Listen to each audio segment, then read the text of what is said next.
I remember back when I was first getting into anime, back when I had just learned about what anime was, I was very impressionable because I hadn't seen much of it, and anime is a very different type of storytelling than you find within movies or TV shows. It's very different, so I didn't know what to expect. But here I have a few series which were my very first favorites in anime. These series are the first ones that touched me on a very deep emotional level, and whenever I think about these series, or whenever I look at the DVD cases of these, I am just sent back on this massive nostalgia trip. So today I have a list of 5 anime series in no particular order with one runner-up. Starting off with the runner-up, we have Cowboy Bebop.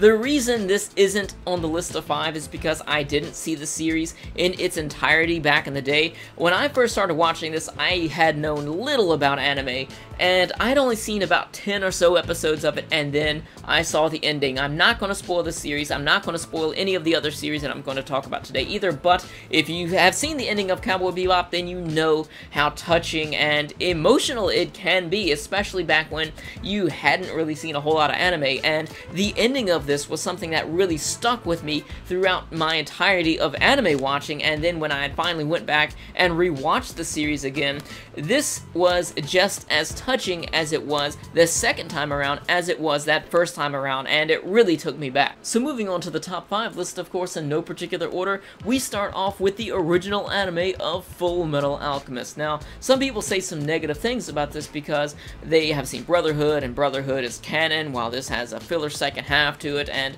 some people didn't really care for the filler parts, but personally, I love the filler parts. I didn't really care for the ending of this, and I really didn't like the Conqueror of Shambhala movie, which of course ends a series, but overall, I really had some great times watching this. I first saw this on Cartoon Network Adult Swim, and I remember back then when I was watching this weekly, it was easily the most exciting point of my week was work, and then I think on Saturdays the new episodes of this would air, and I had so much fun watching these, and I personally really enjoyed the filler parts of it. So even though the series had a lot of filler to it, and some points of it was kind of slow paced, but then there were points in that filler which had me on the edge of my seat in suspense, such as the time where Scar revisited the town of Lior and did his thing there. I'm not going to spoil it for you, and also the part with Ed fighting against Envy. That part was very suspenseful. I did not know what to think because I was not expecting something as crazy as that to happen. If you've seen it, you know what I'm talking about, but overall, I didn't really care for the ending of it, but Full Metal Alchemist, the original anime series, was one of the key anime which got me into the medium as a whole. So moving on, we have Death Note. I really love Death Note. I'm even wearing the shirt for it right here. But Death Note is responsible for getting me into all non-action oriented or fighting-based anime series. Now, when I first started getting into Death Note here, the first time I ever ventured into Death Note was with the live-action movies because I was very skeptical. People would tell me how great of a series Death Note was, but back then I would think to myself, it's just about people writing in a book. It can't be that suspenseful. It can't have a whole lot of action or anything, therefore I would not like it. So I just dabbled in the series of Death Note by watching the first 2 live-action movies, and I was hooked with that. I started watching this series, and my mind was blown. Honestly, I don't really care for the second half of it, but the first half here with Light Yagami and L was amazing. It was easily one of my very first favorite anime series of all time. Moving on to the next series on the list, we have Dot Hack Sign.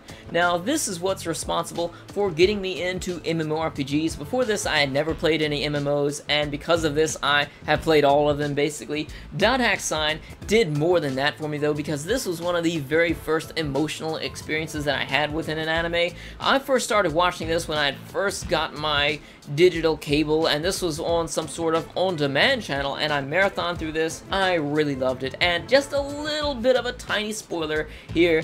Near the end of the series, the characters meet up in the real world, and that was something that really grabbed me, and I felt so many ways about that because throughout this series, you can watch my review of it if you're interested in that, but throughout the series, we have strangers which are coming together in a video game to save another stranger which is trapped within the game, and because of this, they don't know anything about each other, they don't know what each other looks like because their avatars are not a direct representation of their real world person, but they are are coming together throughout this journey. They're talking about real-world things such as their friends, their family, their jobs, their life. They all have problems, and they come together and help each other and talk about these things while they're going on this adventure, and it's something that really touched me. So moving on to the next anime on the list, we have a series which pulls from my love of my favorite RPG of all time, that is Skies of Arcadia. I first fell in love with the series on Dreamcast. Here I have the GameCube version. In this world, it's a very beautiful experience with a great adventure to it, because it's a world that's basically been destroyed, and you have all these floating islands everywhere, and you have these boats that sail in between them, and it was a very beautiful world here to learn about and to explore through, and that really reminded me of this game when I first started watching the anime of Last Exile. Last Exile is somewhat similar. It's kind of like this bit of a steampunk experience where there are these boats that are flying through the sky in this world where people are very desperate and they live in very poor conditions. They have to boil their water numerous times, and they have to reuse all the water that they have because they're very poor, and they're kind of kept that way. They're very oppressed by these group of people that live in the sky, which is something similar to how it was in Skies of Arcadia, but Last Exile. Now, thinking back about Last Exile, I'm kind of afraid that if I rewatch this, it might not be as great as I remember it to be, but it's something that I still need to watch and make a review of. But Last Exile was something that really reminded me of that game, but also something that really touched me about the series was the journey of these two friends here, which are pretty much like brother and sister. I don't think that they're related. I think that they're just childhood friends, but it's their journey, and you see them growing close together, and it's not a cliche romance story where you would find in a lot of other anime, but even though I didn't know that at the time, that's something that was great about it. But you do also meet a lot of characters here. You have these guys, which are not soldiers, but they get caught up in this big war, and they kind of get split up halfway through, but it's overall just a great experience altogether, and I recommend everyone to check out Last Exile. A little bit of a story about how I first started watching Last Exile. I started watching this back when it aired on, I think, G4 Tech TV, and they had this marathon where it played all day long, and this was back when I had my VHS recorder set up.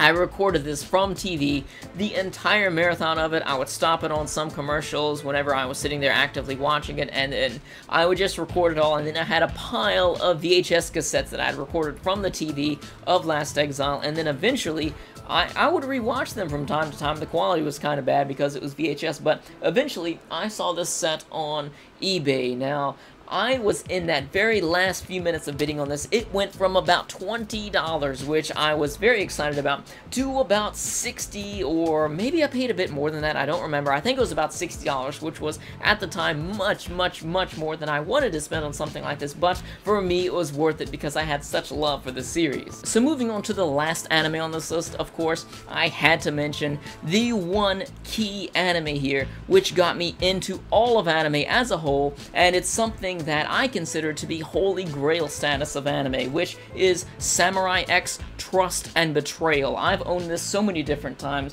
This is the special edition Blu-ray, which is basically the import version from Japan, which has been remastered, and this is easily the most beautiful anime remaster ever. They took out the backgrounds and replaced them. The only bad thing is the dub to this is not really all that great. It's not even on par with the anime. It's worse than that, so gotta recommend you to watch the sub with this. But this movie, I owned it on Blu-ray, and then I owned it on DVD twice, but it all started back when I was in high school, and a friend of mine had lent me Samurai X Trust, which was just a VHS cassette of the very first half of this movie here, or this set of OVAs, and he never got it back. I still have it here, but this is what started it all. So at that time, I didn't really know what anime was. My friend let me borrow that and told me, this is anime, this is why you need to watch anime, but I had already seen some anime that I didn't know what it was, such as a few episodes of Dragon Ball Z back in the day, Ronin Warriors, Voltron, and a couple other things that I didn't really know what anime was, but this was my